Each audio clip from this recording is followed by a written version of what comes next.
नमस्कार। स्वागत व अभिनंदन करता हूं आप सभी दर्शकों का अगस्त 2023 के मासिक राशिफल में। और तुला राशि के स्वामी शुक्र ग्रह की जो स्थिति रहेगी थोड़ी सी सुधारात्मक तो है 7 अगस्त के बाद, इसलिए आपको रिलीफ मिलेगा। शनि ग्रह से भी रिलीफ मिलेगा, शनि भी आपके लिए अच्छे हैं। बट मैंने एक कंक्लूज़न निकाला था जब मैं सारा का सारा अभी लिख रहा था, पंचांग पढ़ रहा था, कि अभी आगे आने वाले 1-2 महीने तक जो ग्रहों का सिस्टम है ना दोस्तों, वो थोड़ा उथल फुथल सा चल रहा है और तकरीबन सभी राशियां किसी न किसी रूप में परेशान चल रही हैं। और उसका कारण है कि कुछ राशियों के लिए सेंटर में कोई शुभ ग्रह नहीं बैठा, पार्श्विक दोष बना है। किसी राशि के लिए षडाष्टक दोष बना हुआ है, किसी के लिए नव पंचम राजयोग बना है पर उतना बेनिफिशियल नहीं बना हुआ। ग्रहों की थोड़ा उठा पटक तो है। आज मैं आपको जानकारी दूंगा कि इस अगस्त के महीने में कौन से दिन रहेंगे विशेष अच्छे, कौन से रहेंगे मध्यम, कौन से रहेंगे खराब। तो सबसे पहले तो आप गोचर को समझ लीजिए। तारीख अनुसार अगस्त महीने में पहले 16 दिनों तक सूर्य ग्रह कर्क राशि में रहेंगे और उसके बाद 17 अगस्त से इनका सिंह राशि में गोचर हो जाएगा। अब सिंह राशि में अपने घर में आना, स्वग्रही होकर के आना, ये एक बड़ा प्लस पॉइंट है। और सूर्य तो राजा है, आत्मा है सूर्य को बल मिलना, यानी कि इस अंतरिक्ष को भी बल मिलना, यानी कि इस भचक्र को बल मिलना, यानी कि जो इसका भूलोक भविष्य होता है उसको बल मिलना, क्योंकि सूर्य से तो सब कुछ संचालित है। तो सूर्य अपने घर में आएंगे, ये एक पॉजिटिव साइन है। इसके अलावा मंगल ग्रह 18 अगस्त को कन्या राशि में आएंगे, शत्रु राशि में आएंगे, ये पॉजिटिव साइन नहीं है, मंगलिक दोष बनेगा। बुध ग्रह 23 अगस्त को सिंह राशि में वक्री हो जाएंगे, यानी कि उल्टे चलने लगेंगे बुध। ये ठीक है, इसको मैं बुरा नहीं मानूंगा क्योंकि बुध की प्लेसमेंट अच्छी जगह पर है। देवगुरु तो मेष में ही रहेंगे। शुक्र ग्रह दिनांक 7 अगस्त को कर्क राशि में वक्री चलने लगेंगे, ये भी ठीक है लगभग। शनि ग्रह तो कुंभ राशि में वक्री चल ही रहे हैं, यानी कि बुध वक्री होगा इस महीने 23 अगस्त को, शुक्र वक्री होगा 7 अगस्त को, शनि वक्री चल ही रहा है और राहु केतु वक्री चलते ही हैं। 5 ग्रहों का 9 में से वक्र स्थिति का जो प्रभाव है वो आपको झेलना पड़ेगा, फेस करना पड़ेगा। तो आइए वीडियो की शुरुआत करते हैं। और सबसे पहले आपसे बात करना चाहता हूँ आपके मान सम्मान यश वैभव की। उससे पहले आपसे विशेष आग्रह करूंगा कि यदि आपने अभी तक हमारे YouTube चैनल को सब्सक्राइब नहीं किया है तो ज़रूर कर लें, बेल आइकन के बटन को भी दबा लें, नोटिफिकेशन बार को, ताकि जल्दी आप तक नोटिफिकेशन पहुंच सके। और फेसबुक से जुड़े रहने के लिए, इंस्टाग्राम से जुड़े रहने के लिए आप पेज को फॉलो करें। इतना ही नहीं, मैं मुंबई आ रहा हूँ 27 जुलाई से 31 जुलाई तक रहूँगा। आप वहाँ भी मुझे कुंडली बनवाने, दिखाने, पूजा पाठ, रत्नों के लिए, रुद्राभिषेक के लिए संपर्क कर सकते हैं। सावन का महीना है, अभिषेक कराने के लिए बहुत उत्तम होता है, ग्रहों की शांति कराने के लिए बहुत उत्तम होता है। तो अगर आप अभिषेक कराना चाहें तो संपर्क कर सकते हैं। आप चाहे देश में चाहे विदेश हैं, कहीं भी हैं, आप हमारे साथ जुड़ के वीडियो कॉल के माध्यम से भी करा सकते हैं, अपने यहाँ बुला सकते हैं, आप हमारे ऑफिस से विजिट कर सकते हैं। इस महीने में रुद्राभिषेक खरीदना भी बहुत अच्छा, वो रुद्राक्ष खरीदना भी बहुत अच्छा होता है, आप वो भी परचेज़ कर सकते हैं, पहन सकते हैं। 10 मुखी, 12 मुखी, 14 मुखी, ये काफ़ी अच्छे रुद्राक्ष होते हैं। अब मैं आपसे बात करना चाहता हूँ सबसे पहले आपके मान सम्मान की। इस घर की जिम्मेदारी शुक्र के पास आ जाती है और शुक्र जो हैं वो पूरे के पूरे महीने जो इनका ग्रहों का संचार रहेगा 7 अगस्त से, वो आपके कर्म भाव पर है।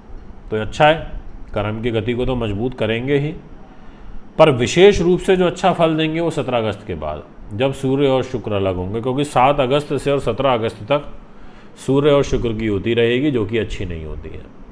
17 अगस्त को सूर्य आगे बढ़ जाएंगे और फिर शुक्र अकेले रह जाएंगे, फिर आपका ठीक रहेगा। पर एवरेज में अगर बात करें तो आपका मान सम्मान संतुलित रहेगा, कोई बहुत ज़्यादा अच्छा नहीं है, कोई बहुत बुरा भी नहीं है। मैं ये कहूँगा कि सामान्यतः आपके लिए जो परिस्थितियाँ हैं वो रहेंगी।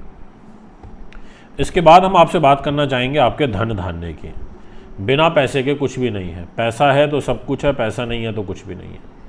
तो धन भाव के स्वामी मंगल ग्रह बनते हैं और मंगल साहस पराक्रम के देवता हैं, और मंगल ग्रह दिनांक 18 अगस्त को कन्या में आ जाएंगे, यानी कि धन के स्वामी होकर 12वें भाव में चले जाएंगे। तो 18 अगस्त के बाद धन की स्थिति गड़बड़ होगी, मंगलिक दोष भी बनेगा, उससे पहले अच्छी है। कोशिश करिए पहले 18 दिनों में जो धन लाभ आप प्राप्त कर सकें, धन अर्जित कर सकें, क्योंकि धनेश होकर के लाभ में रहेंगे, सिंह राशि में रहेंगे, बहुत अच्छा ग्रह योग संयोग होता है, किंतु परंतु उसमें नहीं है, दो मत नहीं है, ये मैं आपको 100% कह देना चाहता हूँ। 17-18 तारीख तक जो भी बड़े धन के लेन देन करने हैं कर लीजिए, बहुत अनुकूल ग्रह हैं, परिस्थितियाँ बहुत फेवरेबल हैं, ये मैं आपको 100% कहूँगा। पारिवारिक सहयोग भी मिल जाएगा। वाणी पर संयम रखना है 18 अगस्त के बाद, अभद्र शब्दों का प्रयोग नहीं करना, गाली गलौच नहीं करनी है, मर्यादा में रहते हुए बात करनी है, अन्यथा अपना नुकसान कर बैठोगे। बात करूं यदि छोटे भाई बहनों की, जहां 9 नंबर लिखा है, मित्रों की, सगे संबंधियों की, इस घर की जिम्मेदारी आ जाती है देवगुरु बृहस्पति के पास, ये ठीक हैं, गुरु राहु के बीच में दूरियां बढ़ चुकी हैं, तो ऐसी स्थिति में आपको सहयोग मिल जाएगा खास लोगों का, सगे संबंधियों का, और जो भी शौर्यता वीरता से जुड़े हुए काम करते हैं, लेखन का काम करते हैं, सिंगिंग का काम करते हैं, उन लोगों के लिए विशेष रूप से ग्रह गोचर अच्छा मुझे नज़र आ रहा है। आप देश विदेश की यात्राएं कर सकते हैं, लंबी दूरी की यात्राएं कर सकते हैं, आपके लिए आनंददायक रहेंगी। यदि मैं बात करूं सुख साधन, प्रॉपर्टी, वाहन, ज़मीन, जायदाद, राजनीति, तो इस घर की जिम्मेदारी शनिदेव के पास है, और शनिदेव केंद्र त्रिकोण राजयोग बना करके बैठे हैं, इसलिए सुख सुविधाओं में तो इजाफा होगा ही, प्रॉपर्टी, वाहन, ज़मीन, जायदाद प्राप्त होगी ही, और कार्य सिद्ध होंगे। भूगर्भ से रिलेटेड, ज़मीन जायदाद से रिलेटेड विशेष कार्य सिद्धि का एक योग आपकी जन्म पत्रिका में बनता हुआ नज़र आ रहा है, ये भी मैं आपको 100% कह देना चाहता हूँ। बहुत अच्छा योग है, और शनि आपको काफ़ी सपोर्ट करेंगे इस महीने में। अगर हम बात करें संतान सुख की, संतान की उन्नति की, कोई अकस्मात धन लाभ की, किसी कार्य को एग्जीक्यूट करने के लिए या न्याय के लिए, वकालत से, इनसे रिलेटेड, तो शनिदेव स्वयं कुंभ राशि में, मूल त्रिकोण राशि में बैठे हैं, केंद्र त्रिकोण राजयोग बना के बैठे हैं, आपके लिए बहुत सहयोगी हैं। शनिदेव आपको धन धान्य भी देंगे, आपके रिसर्च पूरा कराएंगे। अगर आप कोई PhD कर रहे हैं और उसमें आपका रिसर्च का काफ़ी बड़ा पार्ट है, तो वो यहाँ पर काफ़ी आपको हेल्प मिलेगी, काफ़ी सपोर्टिव ये महीना आपके लिए रहेगा। यदि मैं आपसे बात करूँ आपके रोग चोट की, तो स्वास्थ्य इम्प्रूवमेंट अब होगी। जो कलह कलेश जीवन में चल रहे हैं, शत्रु भय बना हुआ है, उससे बाहर आप मुक्त होंगे, ऐसा आपकी पत्री कहती है। और विशेष रूप से शुगर का, और जिन लोगों को लीवर और किडनी से रिलेटेड रोग चल रहे हैं, वो लोग ध्यान रखें।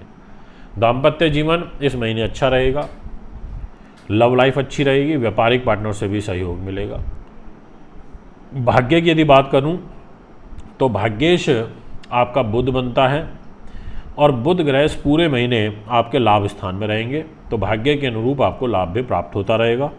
जो लोग IT से, टेक्नोलॉजी से जुड़े हुए हैं, या जो लोग बौद्धिक स्तर के बड़े कार्य कर रहे हैं, कंसल्टेंट हैं, दलाली का काम करते हैं, कमीशन खोरी का, ऐसे लोगों को कोई विशेष सफलता प्राप्त होगी। कर्म भाव पर पहले 17 दिनों तक सूर्यदेव बैठे हैं, तो कर्म को संभाल लेंगे, और लाभ स्थान पर जब 17 अगस्त से शनि ये सूर्यदेव स्वग्रही हो जाएंगे सिंह राशि में, यहाँ 5 नंबर में, तो आपको विदेशों से संबंधित कोई विशेष कार्य में सफलता मिलेगी। या जो लोग IAS, IPS, मंत्री, मिनिस्टर, गवर्नर, बड़े पदों पर बैठे हैं, इनको कोई विशेष सफलता मिलेगी। दोस्तों, ये है आपका फल। अगर आप भी कुंडली बनवाना, दिखवाना, पूजा पाठ या रत लेना चाहते हैं, तो संपर्क कर सकते हैं। नमस्कार, धन्यवाद।